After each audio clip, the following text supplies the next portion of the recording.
사랑하는 성도 여러분, 그리고 진리의 말씀을 사모하는 모든 분들께 하나님의 크신 은혜와 평강이 함께 하시기를 기도합니다. 우리가 매일 내뱉는 말에 얼마나 큰 힘이 담겨 있는지 생각해 보신 적이 있으신가요? 어떤 말은 우리 마음에 두려움의 씨앗을 심고 어떤 말은 믿음의 열매를 맺게 합니다. 오늘 우리는 우리 입술의 고백이 어떻게 우리의 삶을 빚어가는지, 그리고 하나님의 약속을 어떻게 현실로 만들어내는지에 대한 깊은 지혜를 함께 나누고자 합니다. 이 말씀이 여러분의 마음에 큰 울림을 준다면 구독과 공유를 통해 이 은혜의 메시지를 더 많은 이들과 함께 나눠주시길 바랍니다. 여러분의 작은 실천이 누군가에게는 놀라운 축복의 통로가 될 수 있습니다. 주님의 이름으로 축복합니다. 오늘 우리가 함께 묵상할 말씀은 로마서 10장입니다. 이 말씀은 믿는 자와 믿지 않는 자 모두에게 구원의 길이 무엇인지 명확하게 보여주는 성경에서도 가장 아름다운 보석과 같은 장입니다. 로마서 10장 4절은 이렇게 선포합니다. 그리스도는 모든 믿는 자에게 의를 이루기 위하여 율법의 마침이 되시니라. 여기서 마침이라는 단어에 주목해야 합니다. 헬라어 원어로는 텔로스인데 이는 단순히 끝을 의미하는 것을 넘어 목표, 완성이라는 깊은 뜻을 담고 있습니다. 즉, 예수 그리스도께서는 율법의 최종 목적지이자 완성이 되셨다는 의미입니다. 율법이 가리키던 모든 의의 요구를 예수님께서 완전히 이루셨습니다. 그러므로 이제 우리는 율법의 행위로 의로워지려 애쓸 필요가 없습니다. 만약 우리가 여전히 율법 아래로 돌아가려 한다면 그것은 그리스도에게서 끊어지고 은혜에서 떨어진 자가 되는 것이라고 성경은 경고합니다. 우리를 의롭게 하시는 분도 그리스도시요 거룩하게 하시는 분도 그리스도시며 우리를 치유하고 지키시며 사랑하시는 분도 오직 예수 그리스도 한 분뿐입니다. 그분은 우리의 모든 것이 되십니다. 두 주인을 섬길 수는 없습니다. 한편으로는 예수님을 죄를 용서하시는 구원자로 믿는다면서 다른 한편으로는 율법이라는 옛 주인을 지키려고 노력하는 것은 영적인 간음과 같다고 로마서 7장은 말합니다. 실패할 때마다 예수님께 와서 용서를 구하는 방식이 아닙니다. 우리는 이제 율법이라는 남편에게서 죽고 부활하신 그리스도와 완전히 새로운 연합을 이룬 존재입니다. 로마서 10장 5절은 율법의 의에 대해 이렇게 말합니다. 모세가 기록하되 율법으로 말미암는 의를 행하는 사람은 그 의로 살리라 하였거니와 보십시오. 율법은 행하는 것을 요구합니다. 들어라, 그리고 행하라. 이것이 율법의 방식입니다. 그러나 6절부터는 완전히 다른 차원의 바로 믿음으로 말미암는 의에 대해 이야기합니다.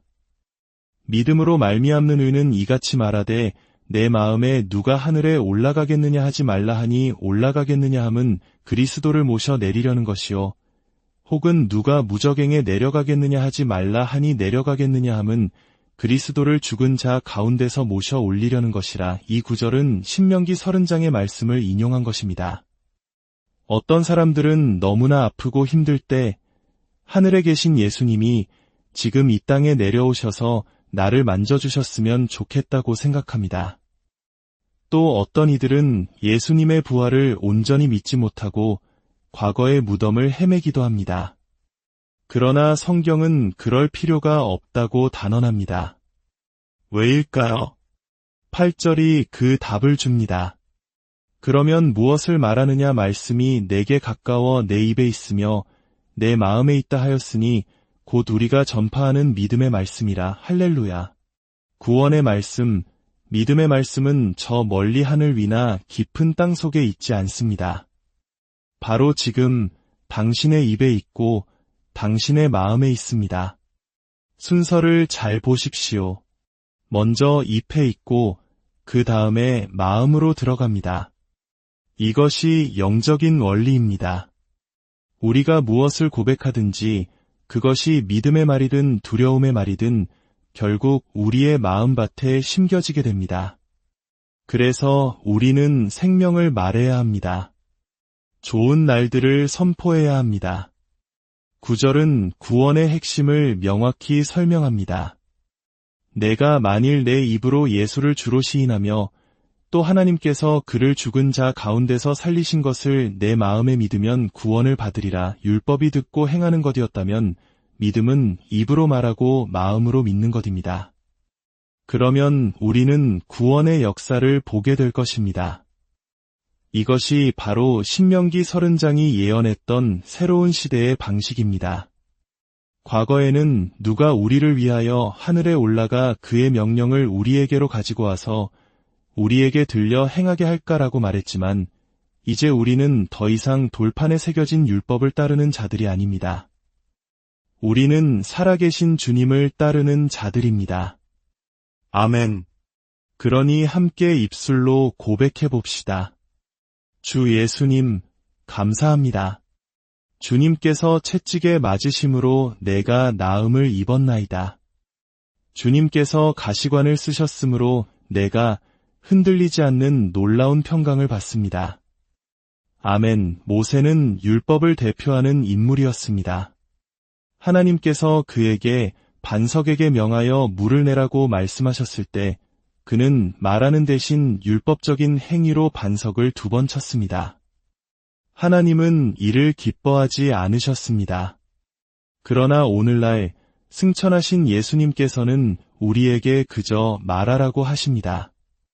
당신이 아플 때, 절망 속에 있을 때 입을 열어 선포하십시오. 주 예수님의 이름으로 명하노니 병만은 떠나갈지어다. 주님이 채찍에 맞으심으로 나는 건강하다. 신명기 30장 15절은 우리 앞에 놓인 선택을 보여줍니다. 보라, 내가 오늘 생명과 복과 사망과 화를 내 앞에 두었나니. 하나님은 우리 앞에 2가지 길을 두셨습니다. 한쪽에는 생명과 좋은 것들이 있고 다른 한쪽에는 사망과 악한 것들이 있습니다. 그러므로 우리는 입을 열어 생명을 선택하고 좋은 날들을 선택해야 합니다. 시편 34편은 이렇게 노래합니다. 생명을 사모하고 연수를 사랑하여 복 받기를 원하는 사람이 누구뇨? 내 혀를 악에서 금하며 내 입술을 거짓말에서 금할지어다. 생명과 좋은 날들은 항상 함께 갑니다. 그리고 그것은 우리의 혀, 우리의 입술과 깊이 연결되어 있습니다. 만약 여러분이 올해는 정말 최악의 해가 될 거야 라고 말한다면 그 말이 현실이 될 수 있음을 기억해야 합니다. 우리는 우리 입의 말을 사용하여 우리에겐 좋은 날들이 예비되어 있다고 선포할 수 있습니다. 성경을 보면 놀라운 사실을 발견할 수 있습니다. 악한 날은 항상 단수로 기록되어 있지만 좋은 날들은 항상 복수로 기록되어 있습니다. 이것이 무엇을 의미할까요? 사탄의 공격은 짧고 순간적이지만 하나님이 주시는 축복의 날들은 길고 풍성하다는 것입니다. 할렐루야! 여러분의 입을 사용하여 마음으로 믿는 것을 선포하십시오. 이제 한 걸음 더 나아가 봅시다. 고린도후서 6장 2절입니다. 이르시되 내가 은혜 베풀 때에 너에게 듣고 구원의 날에 너를 도왔다 하셨으니 보라 지금은 은혜 받을 만한 때요 보라 지금은 구원의 날이로다. 예수님께서는 누가복음 4장에서 주의 은혜의 해를 전파하게 하려 하심이라고 말씀하셨습니다. 여기서 은혜의 해를 뜻하는 헬라어 덱토스는 구원과 하나님의 값없는 은혜가 풍성하게 넘쳐나는 가장 복된 시간을 의미합니다. 사랑하는 여러분, 우리는 바로 그 덱토스의 시대에 살고 있습니다. 은혜의 시대에 살고 있습니다. 어떤 사람들은 여전히 구약의 율법 아래에서 설교하려고 합니다. 그러나 우리는 더 이상 예레미야나 이사야의 시대에 살고 있지 않습니다. 그렇다고 구약을 무시하라는 뜻이 아닙니다. 저 역시 구약의 깊은 진리 속에서 수많은 설교의 영감을 얻습니다. 중요한 것은 구약의 모든 예언과 그림자가 가리키는 실체이신 예수 그리스도의 관점으로 성경 전체를 보는 것입니다. 바울 사도는 고린도 교회에 편지하면서 교회가 이미 덱토스의 해안에 들어와 있음을 상기시켰습니다. 이것은 우리가 치유받기 위해 어떤 특별한 때를 기다릴 필요가 없다는 뜻입니다. 축복받기 위해 어떤 특별한 계절을 기다릴 필요가 없다는 뜻입니다. 하나님께는 지금이 바로 은혜의 때입니다. 지금이 바로 구원의 날입니다. 헬라어로 지금을 뜻하는 누는 바로 현재를 의미합니다. 당신의 치유는 지금입니다. 당신의 죄 용서는 지금입니다. 어떤 이들은 죽기 직전에야 자신의 죄가 용서받았는지 알 수 있다고 가르칩니다. 얼마나 슬픈 가르침입니까? 성경은 명백히 말합니다. 사도 바울은 그를 믿는 자마다 모든 일에 의롭다 하심을 얻으리라고 현재 시제로 선포했습니다. 베드로는 고넬료의 집에서 그의 이름을 힘입어 죄 사함을 받는다고 현재 시제로 설교했습니다. 우리의 구원은 영원하며 안전합니다. 어떤 이들은 하나님의 손에서 우리를 빼앗을 자는 없지만 우리 스스로 뛰어내릴 수는 있다고 말합니다. 얼마나 어리석은 생각입니까? 우리가 죄인이었을 때 스스로의 힘으로 죄인의 신분에서 뛰쳐나와 의인이 될 수 있었습니까? 불가능했습니다. 그렇다면 어떻게 스스로 의인의 신분에서 뛰쳐나올 수 있다고 생각하십니까? 우리가 예수님을 영접한 순간 우리는 영원한 생명으로 구원받았습니다. 이제는 너무 늦었습니다. 당신은 영원히 하나님의 자녀입니다. 아담 한 사람의 죄로 인해 우리가 모두 죄인이 된 것처럼 그리스도 한 분의 순종으로 인해 우리는 모두 영원히 의인이 되었습니다. 물론 이것이 우리가 더 이상 죄를 짓지 않는다는 의미는 아닙니다. 우리는 계속해서 주님의 길을 배우고 그분을 영화롭게 하는 삶을 살기 위해 노력해야 합니다.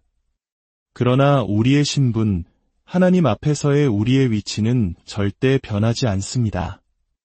우리의 행동으로 우리의 신분을 판단하지 마십시오. 변치 않는 우리의 신분에 비추어 우리의 행동을 판단하십시오. 너는 하나님의 사랑받는 자녀야. 너는 왕자이고 공주야. 너는 이보다 더 나은 존재야 라고 스스로에게 말해주십시오. 우리는 지금 하나님께서 우리의 기도를 들으시는 때에 살고 있습니다. 우리가 도움을 구할 때 즉시 도우시는 때에 살고 있습니다. 과거 유대인들은 정해진 기도 시간에만 하나님이 들으신다고 믿었습니다. 그러나 바울은 말합니다. 아니, 이제는 때가 달라졌다. 지금 기도하면 하나님이 지금 들으신다. 지금 도움을 구하면 하나님이 지금 도우신다. 이 모든 변화는 예수 그리스도의 십자가 사건 때문에 가능해졌습니다. 마가복음 15장을 보면 제3시, 즉 오전 9시에 예수님께서 십자가에 못 박히셨습니다. 예수님이 못 박히시던 갈보리 언덕은 성전이 있는 모리아 산과 아주 가까웠습니다. 첫 번째 못이 예수님의 손에 박히는 순간 멀리 성전에서 아침 제물로 드리는 어린 양을 잡으며 부는 나팔 소리가 들려왔을 것입니다. 예수님은 구약의 모든 제사의 실체로서 그 예언을 성취하고 계셨습니다. 그리고 제6시, 정오부터 제9시, 오후 3시까지 온 땅에 어둠이 임했습니다. 예수님께서 탄생하셨을 때는 한밤중이 대낮처럼 밝아졌지만 그분께서 죽으실 때는 대낮이 한밤중처럼 어두워졌습니다. 우리가 영원히 빛 가운데 걸을 수 있도록 하기 위함이었습니다. 그리고 오후 3시 예수님께서는 나의 하나님, 나의 하나님, 어찌하여 나를 버리셨나이까 라고 외치신 후 운명하셨습니다. 그분이 버림받으셨기에 우리는 나의 아버지, 나의 아버지, 어찌하여 나에게 이토록 복을 주시나이까 라고 외칠 수 있게 되었습니다. 예수님이 숨을 거두신 그 시각은 정확히 성전에서 저녁 제물로 두 번째 어린 양을 잡던 시간이었습니다. 사랑하는 여러분, 이것이 무엇을 의미합니까? 이제 우리는 더 이상 기도하기 위해 오전 9시나 오후 3시를 기다릴 필요가 없습니다. 우리가 언제 어디서 기도하든 하나님이 들으시고 응답하시는 이유는 우리의 모든 기도가 예수 그리스도의 완성된 사역, 그분의 십자가 보혈 위에 세워져 있기 때문입니다. 그렇습니다. 말씀은 지금 당신 가까이 있습니다. 당신의 입에 있고 당신의 마음에 있습니다. 올 한 해 여러분의 삶에 생명과 좋은 날들이 가득하기를 원하십니까? 그렇다면 입을 열어 선포하십시오. 내 삶에 생명이 넘칠지어다. 좋은 날들이 올지어다. 나와 내 가정에 건강과 축복이 가득할지어다. 이 모든 것이 나를 위해 십자가에서 모든 것을 이루신 예수 그리스도의 이름으로 말미암았노라. 두 손을 드십시오. 제가 여러분을 위해 축복하며 기도하겠습니다. 주님께서 당신에게 복을 주시고 당신을 지키시기를 원하며 주님께서 그의 얼굴을 당신에게 비추사 은혜 베푸시기를 원하며 주님께서 그 얼굴을 당신에게로 향하여 드사 평강 주시기를 원하노라. 예수 그리스도의 이름으로 기도합니다. 모든 성도들이 함께 외칩니다. 아멘. 하나님의 축복이 여러분과 함께 하시기를 바랍니다.